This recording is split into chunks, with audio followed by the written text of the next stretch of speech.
નમસ્કાર મિત્રો, વિડીયોમાં તમારું સ્વાગત છે। જી હા મિત્રો, અત્યારે હાલ મોટા અને મહત્વના સમાચાર સામે આવી રહ્યા છે। તો મિત્રો, સમાચારમાં વાત કરીએ તો સાયલા ચોટીલા હાઈવે પર કાર અને રિક્ષા વચ્ચે અકસ્માત સર્જાયો હતો, જેમાં એક બાળક સહિત 2 લોકોના મોત થયા છે, જ્યારે અન્ય ઘણા લોકો ઘાયલ થયા છે અને તેમને સારવાર માટે હોસ્પિટલમાં દાખલ કરવામાં આવ્યા છે। જી હા મિત્રો, પ્રાપ્ત માહિતી અનુસાર સુરતનો એક પરિવાર માતાજીના દર્શન કરવા જસદણ નજીકના દહીસરા ગામે જઈ રહ્યો હતો, ત્યારે સોમવારે સાયલા ચોટીલા હાઈવે પર કાર અને રિક્ષા વચ્ચે અકસ્માત સર્જાયો હતો। જી હા મિત્રો, અત્યારે હાલ દુઃખદ સમાચાર સામે આવી રહ્યા છે, જેમાં એક મહિલા અને 3 માસના બાળકનું મોત થયું છે। સુરતના દહીસરા ગામે પરિવાર દર્શનાર્થે જતો હતો, તો બીજી તરફ આ ઘટનાની માહિતી મળતા જ પોલીસ કાફલો પણ ઘટના સ્થળે પહોંચી ગયો હતો અને ઇજાગ્રસ્તોને 108ની મદદથી સારવાર માટે હોસ્પિટલ ખસેડવામાં આવ્યા છે।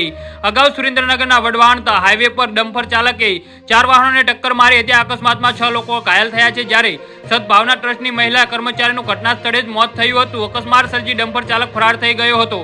આ ઉપરાંત મોડલ સ્કૂલ પાસે રિક્ષા અને આઈસર વચ્ચે થયેલા અકસ્માતમાં ઇજાગ્રસ્તોને હોસ્પિટલ ખસેડવામાં આવ્યા છે। જી હા મિત્રો, તો આના વિશે તમારું શું કહેવું છે તો નીચે અમારી કમેન્ટ બોક્સમાં જરૂરથી જણાવજો અને અમારી YouTube ચેનલને સબસ્ક્રાઇબ કરવાની ભૂલતા નહીં। વિડીયો પૂરો જોવા બદલ તમારો ખૂબ ખૂબ આભાર।